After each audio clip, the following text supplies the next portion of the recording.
Assalamualaikum warahmatullahi wabarakatuh. Perkenalkan, nama saya Aprilia Nirmanda. Saya dari Prodi Pendidikan Bahasa Inggris.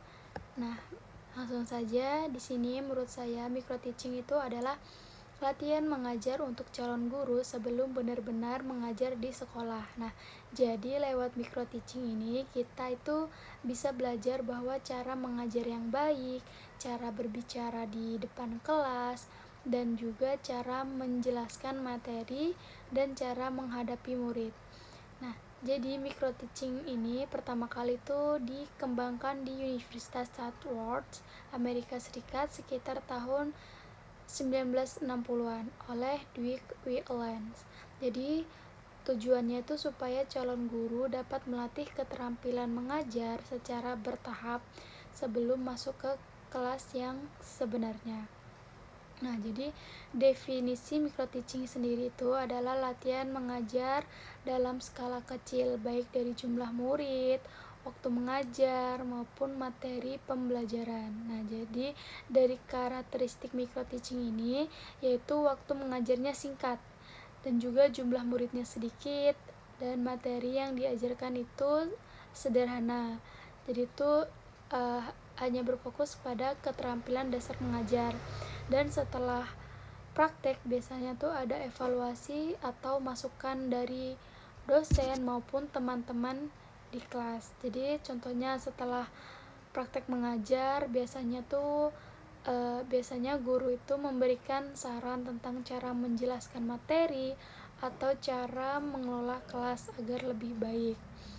Nah, jadi siklus micro teaching itu adalah tahapan latihan mengajar yang dilakukan secara berulang supaya kemampuan mengajar itu semakin berkembang.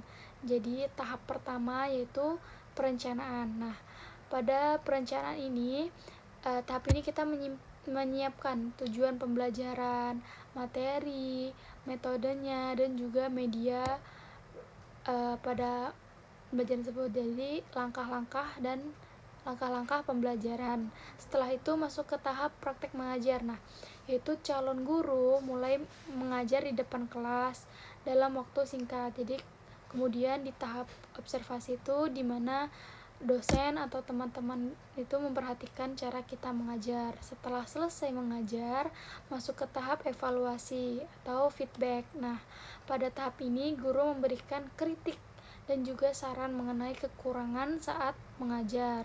Contohnya saja pada saat kita ada praktek mengajar di depan kelas, dosen memberikan apa yang kurang dan juga lebih pada saat kita praktek mengajar. Nah, kita melakukan perbaikan terhadap cara mengajar maupun perangkat pembelajaran. Jadi lalu tahap terakhir yaitu mengajar ulang dengan hasil yang lebih baik dari sebelumnya. Nah, siklus micro teaching itu sangat penting karena membantu calon guru menjadi lebih percaya diri, lebih siap, dan juga lebih profesional saat mengajar nanti. Jadi ada beberapa keterampilan dasar yang harus dimiliki seorang guru. Nah, yang pertama yaitu keterampilan membuka dan menutup pelajaran. Nah, guru itu harus bisa membuka pelajaran dengan menarik supaya murid itu semangat belajar. Jadi misalnya dengan memberikan salam, motivasi, ataupun pertanyaan sederhana yang berkaitan dengan materi. Nah, lalu saat menutup pelajaran, guru itu juga harus mampu menyimpulkan materi agar murid itu lebih memahami pelajaran yang sudah dipelajari.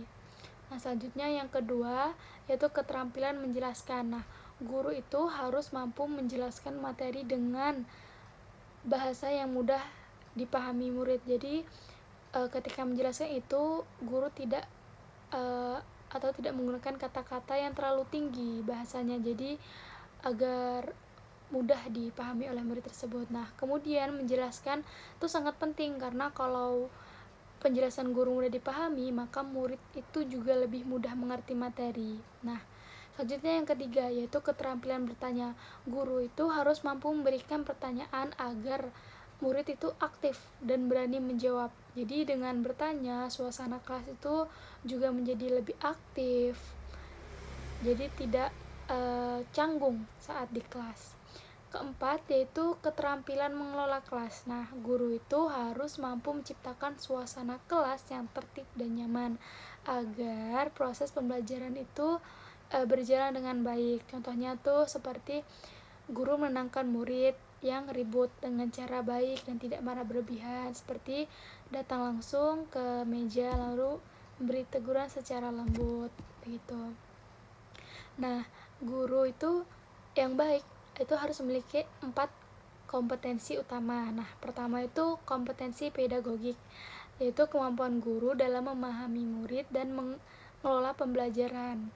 Contohnya itu guru memilih metode belajar yang sesuai dengan kemampuan murid agar pembelajaran itu lebih mudah dipahami. Nah, yang kedua yaitu kompetensi profesional, yaitu kemampuan guru dalam menguasai materi pelajaran.